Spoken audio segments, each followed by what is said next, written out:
Hi, it's Lipstick Gal. Thank you so much for watching today. I wanted to do a video using like oldies but goldies, like my favorites from a while ago. And these are ones that have been living in drawers or not easy to reach places. And these are makeup items that are definitely good enough for me to want to hang on to them and still, oh yeah, that's really good.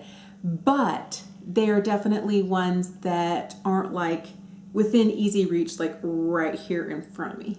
So I thought we would do a full face of those today. I'm starting with the NYX Angel Veil Primer. I wonder if it's as good as I remember. And that's kind of like my question. Are these things as good as I remember them being?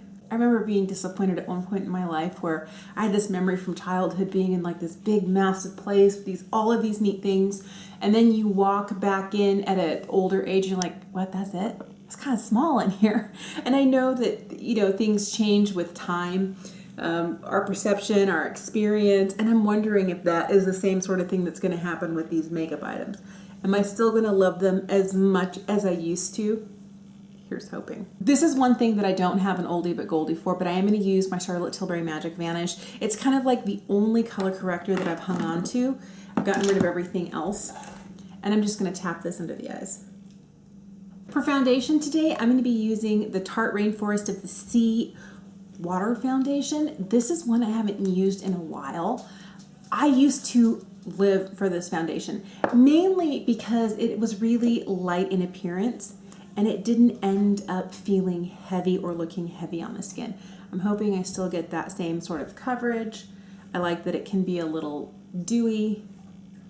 Just gonna dot it everywhere and then we'll get to work blending it. I tend to prefer a light to medium coverage, and anytime anything gets too heavy, the older I get, I feel like my skin handles it, well, it doesn't look as good as it used to. When I was in my 30s still, I feel like high coverage foundation could create like a blank canvas.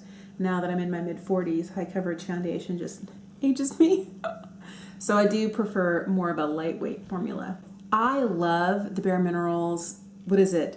Complete Coverage Serum Concealer. It's so good. But here's the deal, is I didn't fall in love with this until I picked it up last fall during Ulta's 21 Days Beauty. I heard a lot of people talk about it, heard a lot of people mention what a beautiful product it was, and I was of the opinion that I had a ton of concealers, why would I need another one? And then the price of it being 50% off lured me in. And then I've just been a dyed-in-the-wool. I already ordered another one. It was on sale during this fall's Ulta's 21 Days of Beauty, and I'm almost out of it. So I ordered another one. I love this, and I feel like it's the perfect type of foundation for the age that I'm at because it gives you good coverage, but it's not drying. The problem I've always had is that certain concealers can be too drying and they make my under eyes look like a desert wasteland, and I don't want a desert underneath my eyes. The one thing that I did notice is that as I'm sitting here like pressing it in, looking into my mirror, is that I have more visible pores. The NYX Angel Veil doesn't perfect pores the way a pore filling primer would. The Tarte Smoothless, the Tatcha Silk Canvas, I definitely also have some others around here that is their main goal, is to diminish the look of pores. This doesn't, it says that it's skin perfecting, but it doesn't really hang its hat on goodbye pores, and that's okay because it's doing what it says it's going to do. But I feel like the older I get, the more confident I feel when I use a pore filling primer. I used to be addicted to this powder. This is the Perfect Setting Powder from Cover FX. I think it's a really lovely powder, but once people started putting out glowy powders like the Veil Setting Powder from Hourglass or the Magic Powder from Charlotte Tilbury, this went just by the wayside. And sadly, I haven't had it standing on its side, so this is just full, chock full of powder. We won't need it all. We'll carefully have to get some into the cap. I really like the look of this setting powder. This is kind of a reminder of how good it is. If you have it, you should pull it out. So when I was thinking about bronzers, I have a lot of bronzers, but this is one of those, I think this was the first time I was really excited about a bronzer. This is the Sweetheart Bronzer in Sweet Tea from Too Faced. Like, this came out 5 years ago, a long time ago. Like in the world of makeup, a long time ago. And one of the reasons that I liked it was that there were 2 shades. I also liked that it was a slightly glowy bronzer. It has a little bit of a luminous flush to it. And I usually stick more on the light side here, but you know, we get a little bit of everything. I feel like I could sit here and do this all day because it's not too heavy, but it brings so much glow and color to the face. Very happy doing this. I have loved blushes from the Balm for years. I remember being introduced to the Balm through Emily Noel, and I remember when Balm Desert came out, and then they did this one. This is Balm Beach, and then they have Balm Springs. I love all of those, but I particularly love this one. This is Balm Beach. Another Emily Noel favorite is the $3 e.l.f. blush brush. I have a lot more expensive brushes. I just keep coming back to this one. I like the shape of it. I like the way that it blends pigment. I actually have 2, so when one needs to be washed, I can pull out the other. And I know that if I have a backup of a $3 brush, it says a lot. So we're having a real throwback for highlight. It was either between this or Mary Luminizer from the Balm, and I was like, this is one you haven't used recently. So this is Ofra's Rodeo Drive. I even have like the really old packaging. I've had this for a while. Oh, look at that glow. It's like, bam! I feel a little bit like a Alexis Mateo when I do that. Bam! I feel like I have to be so careful with the Ofra highlights because they are so over the top that it takes just like the smallest, you know, I almost feel like I dip in there and then I want to like brush the excess off before I start doing this because it really can look like a stripe if you're not careful. But this is such a gorgeous, gorgeous glow. I used to use, I don't even know the name of this anymore. Boy, the Colourpop brow pencil. This was the first brow pencil they came out with several years ago. And I remember being absolutely in love. One of my least favorite things is the pencils from Colourpop. The marketing of the writing on the outside brushes off super easy. I feel like as I'm sitting here, my first judgment is too creamy. I remember really liking it the first couple times I used it, but I feel like since I started using this is the other thing I don't like, is that the brush doesn't always stay in the pencil. I feel like since I picked up the Anastasia brow pen, everything else has paled in comparison, but we'll make it work today.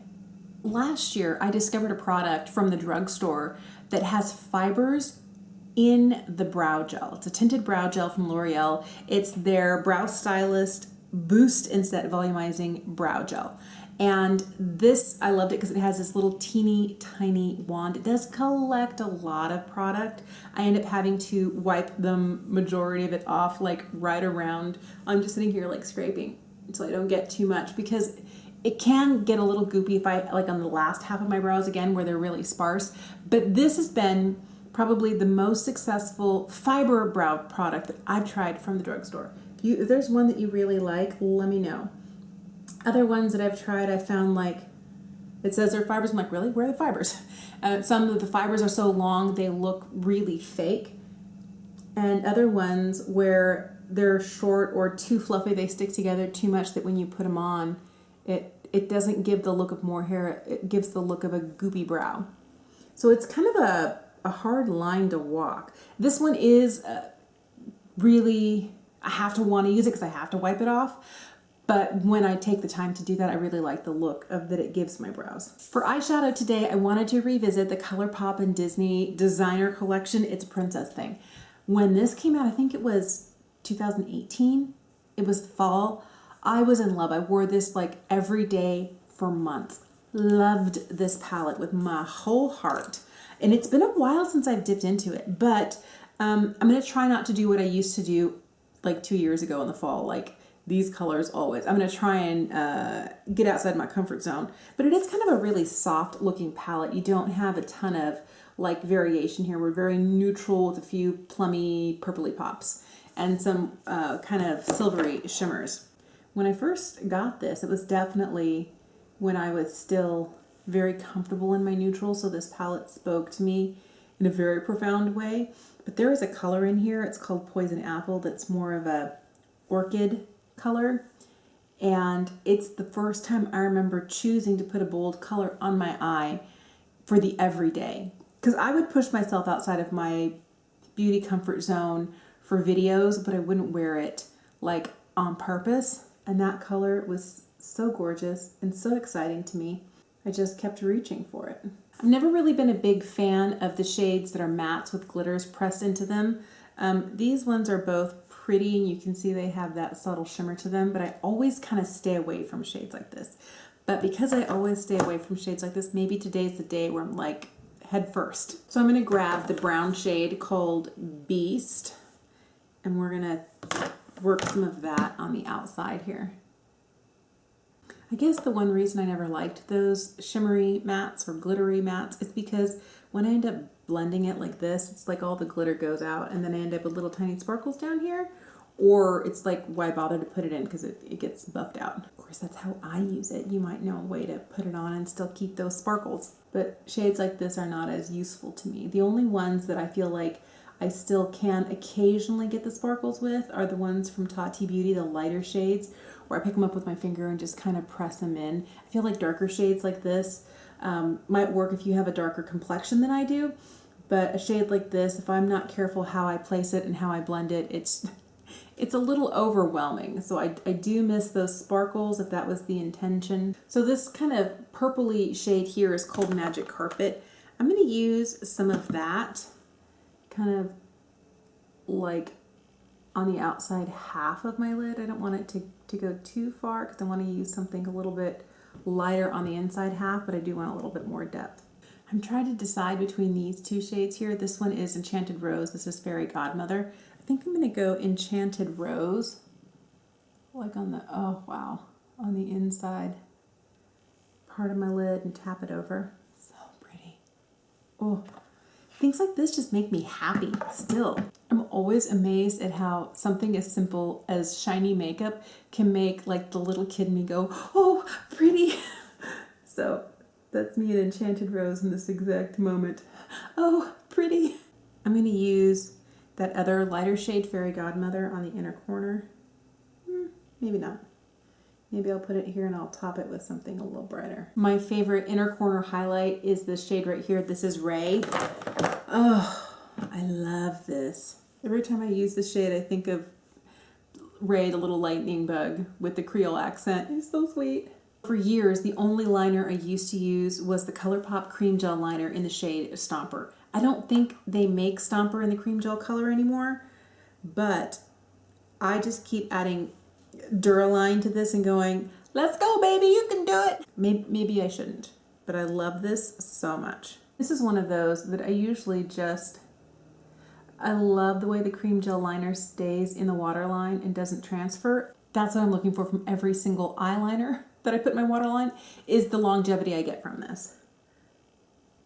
Because I would prefer the ease of a pencil as opposed to having to dip into a pot with a brush, but you know, if we're going back to tried and true faves, this is definitely one of them. So this is the one thing that when I fell in love with it, I never stopped using it again. This is the Lancome Monsieur Big Mascara. This is a brand new tube. I'm opening it for the first time today. And the packaging is old, limited edition packaging, but I just bought 2 more of these tubes of mascara during the Ulta 21 Days of Beauty sale. It's the only high-end mascara that I habitually get concerned about running out of. I'm going to use the Lumier lip liner from Colourpop. I have a new lip liner favorite, which is the Wayne Goss Essential Lip Liner. But for years, these were the only ones I would buy because they were $5, back when they were $5. And they had like, it felt like a million colors, and the formula was really nice. The only down part about these guys is that they dry out quickly. This is the Lippie I'm going to use today. It's from Revlon. It is their Cushion Kiss Air Kiss, what is it? Their Revlon Kiss Cushion Lip Tint. This one is called Wine Trip. I remember the name. This is giving me all the fall feels with the darker vampy lip and the kind of darker smoky purpley eye, purpley pink. Love so much. I almost feel like I have the wrong shade of blush on. That's okay. Let's just add a little more. overall, I'm super pleased with this look. I would love to know, are you, first of all, do you have like a massive makeup collection? So someone like me who has way more than the average person should have, it's easy for me to kind of paw through my stash like a little squirrel looking through its hoard of winter nuts. Oh, I forgot when I picked this one. Or I remember it was a beautiful sunny day when I got this one. I have those memories, like wearing this for months at a time.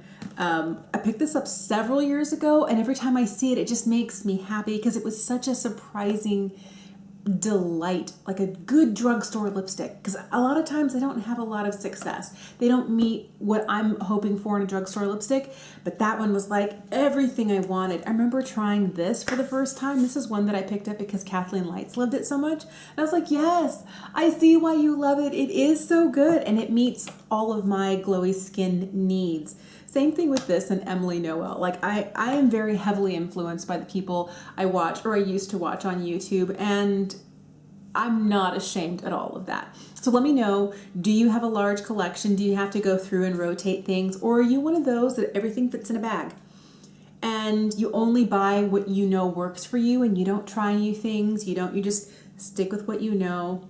And the minute somebody discontinues something, you raise your angry fist. How could you betray me this way? And then you have to find a new favorite. Let me know in the comments down below. Thank you for watching today. Have an amazing day. Thanks for being subscribed, and I will see you again soon.